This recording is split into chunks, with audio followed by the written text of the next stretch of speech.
ಎಲ್ಲರೂ ಕೇಳ್ತಿರಲ್ಲ, ಎಲ್ಲರೂ ಪ್ರೇಕ್ಷೆ. ಯಾಕೆ ಒಳ್ಳೆಯವರಿಗೆ ಯಾಕೆ ಕಷ್ಟ ಜಾಸ್ತಿ? ಎಲ್ಲ ಒಳ್ಳೆಯವರಿಗೆ ಯಾಕೆ ಕಷ್ಟ ಜಾಸ್ತಿ? ಎರಡು ಉತ್ತರ ಇದೆ. ಗಜೇಂದ್ರ ಮೋಕ್ಷದ ಸಂದರ್ಭದಲ್ಲಿ ತಿಳಿಯಲೇಬೇಕಾದಂತಹ ಉತ್ತರ, ತಿಳಿಯಲೇಬೇಕಾದ ವಿಷಯ. ನಾವಿಷ್ಟೆಲ್ಲ ದೇವರ ಪೂಜೆ ಮಾಡ್ತೇವೆ, ಇಷ್ಟೆಲ್ಲ ವ್ರತ ಮಾಡ್ತೇವೆ, ಸ್ವಾಮಿ ನಮಗೆ ಇಷ್ಟು ಕಷ್ಟ ಯಾಕೆ? ಬೇರೆ ಯಾರೋ ಹೇಗೋ ಇದ್ದಾರೆ, ಅವರ ಕಷ್ಟ ಹೇಗಪ್ಪ? ಅವರೆಲ್ಲ ಅಷ್ಟು ಚೆನ್ನಾಗಿದ್ದಾರಲ್ಲ ಅಂತ ಅವರು ಚೆನ್ನಾಗಿದ್ದಾರೆ ಅನ್ನೋದು ನಿರ್ಣಯ ಮಾಡಿಬಿಟ್ಟಿರ್ತಾನೆ. ಎರಡು ತಪ್ಪು ಮಾಡ್ತಾನೆ ಮನುಷ್ಯ. ಒಂದು, ಇನ್ನೊಬ್ಬರು ಚೆನ್ನಾಗಿದ್ದಾರೆ ಅಂತ ನಿರ್ಣಯ ಮಾಡಿರ್ತಾನೆ. ಇನ್ನೊಂದು, ತಾನು ಒಳ್ಳೆಯವನು ಅಂತ ನಿರ್ಣಯ ಮಾಡಿಬಿಟ್ಟಿರ್ತಾನೆ. ನಾನು ಒಳ್ಳೆಯವನಲ್ವಾ, ನಾವೆಷ್ಟು ಒಳ್ಳೆಯವರು ನೋಡ್ರಿ. ಎರಡು ತಪ್ಪೇ.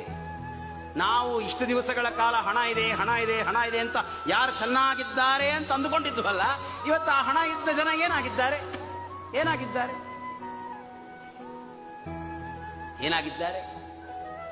ಇನ್ನೊಬ್ಬರು ಚೆನ್ನಾಗಿದ್ದಾರೆ. ಅವರವರ ಕಷ್ಟ, ಅವರವರ ಸಮಸ್ಯೆ ಅವರಿಗಿರ್ತದೆ.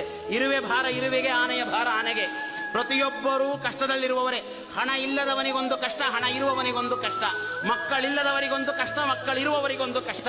ಮನೆ ಇರುವವರಿಗೊಂದು ಕಷ್ಟ, ಮನೆ ಇಲ್ಲದವರಿಗೊಂದು ಕಷ್ಟ. ಕಷ್ಟದಲ್ಲಿ ತಾರತಮ್ಯ ಇರಬಹುದು, ಆದರೆ ಎಲ್ಲವೂ ಕಷ್ಟ ಉಳ್ಳವರೇ, ಎಲ್ಲರಿಗೂ ಕಷ್ಟವಿದೆ.